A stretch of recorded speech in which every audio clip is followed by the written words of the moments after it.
ಇವಾಗ ನಾನೊಬ್ಬ ಪ್ರದೇಶ ಕಾಂಗ್ರೆಸ್ ಕಮಿಟಿ ಅಧ್ಯಕ್ಷನಾಗಿ ಹೇಳ್ತಾ ಇದ್ದೀನಿ, ಇದು ಲೈಟರ್ ವೇ ಅಲ್ಲ.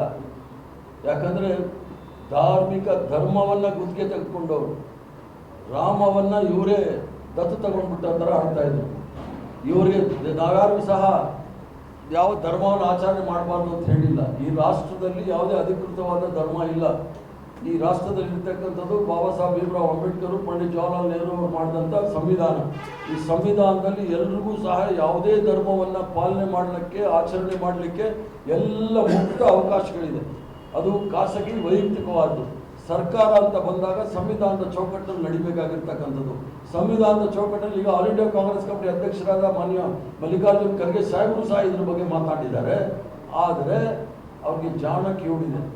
ಭಾರತೀಯ ಜನತಾ ಪಾರ್ಟಿಯವರು ಮತ್ತು ತಡಿಪಾರ್ ಅಮಿತ್ ಶಾ ಅವರು ಒಂದೇ ಒಂದು ಶಬ್ದ ಮಾತಾಡೋದಿಲ್ಲ ಈ ರಾಮ ಮಂದಿರದಲ್ಲಿ 200 ಕೋಟಿ ಹೆಂಗೆ ಲೂಟಿ ಹೊಡೆದಿದ್ದಾರೆ ಅನ್ನೋದನ್ನು.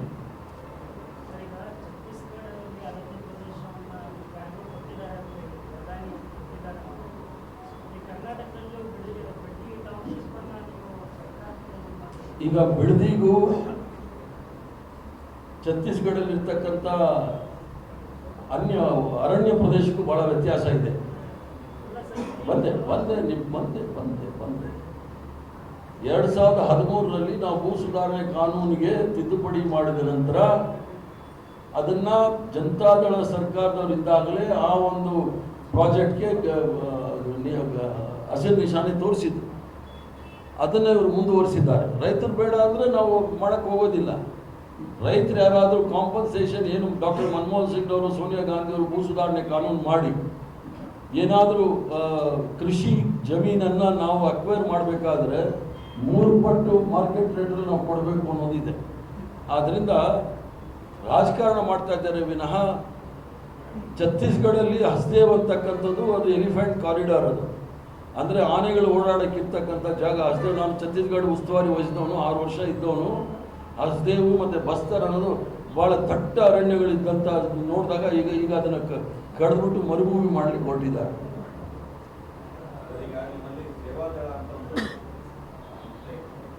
ಯಾರು ಕಾಣ್ತಾ ಇಲ್ಲ ಹೇಳಿ. ಸೇವಾದಳ ಸಂಸ್ಥೆ ಈಗಾಗಲೇ ಇದೆ. ನಾನು ಆಲ್ ಇಂಡಿಯಾದಲ್ಲೂ ರಾಜ್ಯದಲ್ಲೂ ಮುಖ್ಯಸ್ಥನಾಗಿದ್ದೆ. ಯಾಕಂದ್ರೆ ಬಂದೆ ಸರ್. ನಾವು ಈಗಾಗಲೇ ಘಟಪ್ರಭಾದಲ್ಲಿ ನನಗೆ ಬಂದಿರತಕ್ಕಂಥ MP ಫಂಡು ಮತ್ತು MLC ಫಂಡ್ಗಳು, MLA ಫಂಡ್ಗಳಲ್ಲೇ ನಾವು ಸುಮಾರು ಒಂದು ದೊಡ್ಡ ಟ್ರೈನಿಂಗ್ ಸೆಂಟರ್ ಕಟ್ಟಿದ್ದೀವಿ. ಅಲ್ಲಿ ವರ್ಷಕ್ಕೆ 2 ತರಬೇತಿ ಶಿಬಿರಗಳು ನಡೆಯುತ್ತೆ. ಅಂದರೆ ಬೇರೆ ಬೇರೆ ಸಂಘಟನೆಗಳದು, ಅಂದರೆ ಏನು ಕಾಂಗ್ರೆಸ್ ಪಕ್ಷದ ತತ್ವ ಸಿದ್ಧಾಂತ ಇದೆ ಅದ್ರ ಬಗ್ಗೆ ಜಾಗೃತಿ ಮೂಡಿಸೋಕ್ಕೋಸ್ಕರ ಸೇವಾದಳದವರು ಸಹ ವರ್ಷಕ್ಕೆ 3 ಅಲ್ಲಿ ಮಾಡ್ತಾ ಇದ್ದಾರೆ. ಸ್ವಲ್ಪ ಸಮಯ ತೆಗೆದುಕೊಳ್ಳುತ್ತೆ.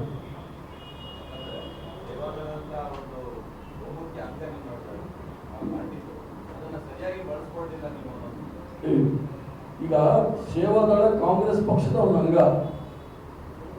ಭಾರತೀಯ ಜನತಾ ಪಾರ್ಟಿ ಇದೆ ನೋಡಿ, ಅದು RSSನ ರಾಜಕೀಯ ಅಂಗ. ಅದರಿಂದ ವ್ಯತ್ಯಾಸ 2 ಇದೆ.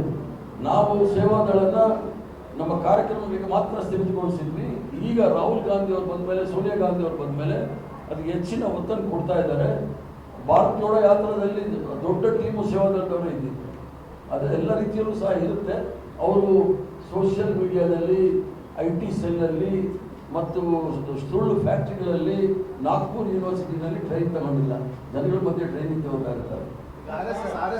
ನೋಂದಣಿ ವಿಚಾರದಲ್ಲಿ ವಾದ ವಿವಾದ ತಾರ್ಕಿಕ ಇರ್ತಾ ಇದೆ. ಈಗೇನು ಪಟ್ಟು ಹಿಡಿದಾರೆ, ಗೃಹ ಸಚಿವರು ಪಟ್ಟು ಹಿಡಿದಾರೆ ನೋಂದಣಿ ಆಗಬೇಕು ಅಂತ. ನಿಮ್ಮ ಪಕ್ಷದ ಇದು ಏನಿರ್ತದೆ? ಪಕ್ಷ ಬಹಳ ಸ್ಪಷ್ಟವಾಗಿದೆ. ಪಕ್ಷ RSS ಸಿದ್ಧಾಂತವನ್ನು ಯಾವತ್ತೂ ಒಪ್ಕೊಳ್ಳಿಕ್ಕೆ ಸಾಧ್ಯನೇ ಇಲ್ಲ. RSS ಸಿದ್ಧಾಂತ ಯಾಕೆ ಒಪ್ಕೊಳ್ಳೋದಿಲ್ಲ ಅಂತ ಹೇಳಿದ್ರೆ, RSS ಅವರು ತ್ರಿವರ್ಣ ಧ್ವಜದ ವಿರುದ್ಧವಾಗಿದ್ದವರು, RSS ಅವರು ಸಂವಿಧಾನದ ವಿರುದ್ಧವಾಗಿದ್ದವರು, RSS ಅವರು ಜಾತ್ಯತೀತ ತತ್ವದ ವಿರುದ್ಧವಾಗಿದ್ದರು. ಭಾರತ ದೇಶ ಅಂತಕ್ಕಂಥದ್ದು ಒಂದು ಬಹುತ್ವದ ಆತ್ಮ ಅಂತ ಹೇಳಿದ್ರೆ ಇಲ್ಲಿ ದೊಡ್ಡ ಧರ್ಮಗಳಿದೆ. 7 ದೊಡ್ಡ ಧರ್ಮಗಳಿದೆ. ಎಲ್ಲ ಧರ್ಮ ಭಾಷೆ ತೆಗೆದುಕೊಂಡು ಹೋಗ್ತಕ್ಕಂಥ ಬಹುತ್ವದ ರಾಷ್ಟ್ರ ಇದು. ಅದಕ್ಕೋಸ್ಕರ ಅದು RSS ಅವರು one nation one leader, one nation one leader, one nation one education, one nation one ration, one nation one loot, ಇವೆಲ್ಲ ಮಾಡ್ಕೊಳ್ಳಿಕ್ಕೆ ನಾವು ವಿರುದ್ಧ ಇದ್ದೀವಿ. ಅದನ್ನು ಕೇಳಿದ್ರಲ್ಲ RSS ಅಂತ, ಅದಕ್ಕೆ ಹೇಳಿದ್ದು RSS ನಾವು ಯಾಕೆ ವಿರುದ್ಧ ಮಾಡ್ತೀವಿ ಅಂತ ಕೇಳಿದ್ದು. ರಿಜಿಸ್ಟ್ರೇಷನ್ ಭಾಳ ಸ್ಪಷ್ಟವಾಗಿದೆ, ನೋಂದಣಿ ಮಾಡ್ಕೊಳ್ಬೇಕು ಅದು. ಯಾಕಂದರೆ ಫುಟ್ಪಾತ್ ನೀವು ಇಳೀರಿ, ಫುಟ್ಪಾತಲ್ಲಿ ಯಾವಾಗಾದ್ರೂ ಪಾಪ ಲೈಸೆನ್ಸ್ ಇಲ್ಲ ಅಂದರೆ ಪೊಲೀಸನ್ನು ಇಟ್ಕೊಂಡು ಹೋಗ್ಬಿಡ್ತಾರೆ. ಇವರು ರಿಜಿಸ್ಟರ್ ಆಗಿಲ್ಲ, ಲೈಸೆನ್ಸ್ ಅಂತ ನಾನು ಹೇಳಲ್ಲ, ರಿಜಿಸ್ಟರ್ ಆಗಬೇಕು ಈ ದೇಶದಲ್ಲಿ. ಇದು ಪರಮಹಂಸ ರಾಮಕೃಷ್ಣ ಅವರ ಸಂಘಟನೆ 1887ರಲ್ಲಿ ನೋಂದಣಿ ಆಗಿರ್ತಕ್ಕಂಥದ್ದು ಹಿಂದೂ ಸಮಾಜದ ಒಂದು ಸಂಘಟನೆ ಆಗಿದೆ. ಇವ್ರಿಗೇನು ಕಷ್ಟ? ಗೋಲ್ವರ್ಕರು, ಅಡುಗೆವಾರು ಮಾಡಿರ್ತಕ್ಕಂಥ ಸಂಘಟನೆ ಕೋಟ್ಯಾಂತರ ರೂಪಾಯಿ ಕಲೆಕ್ಟ್ ಮಾಡ್ತಾರೆ. ಇರ್ಬೋದು, ಗುರುದಕ್ಷಿಣೆ ಇರ್ಬೋದು. ಆ ಬ್ಲ್ಯಾಕ್ ಮನಿ ಎಲ್ಲಿದೆ ಅಂದರೆ ಯಾತಕ್ಕೋಸ್ಕರ ಉಪಯೋಗಿಸ್ತಾ ಇದ್ದಾರೆ ಅಂತ ಸ್ವಲ್ಪ ಹೇಳಿದ್ರೆ ಚೆನ್ನಾಗಿರುತ್ತೆ.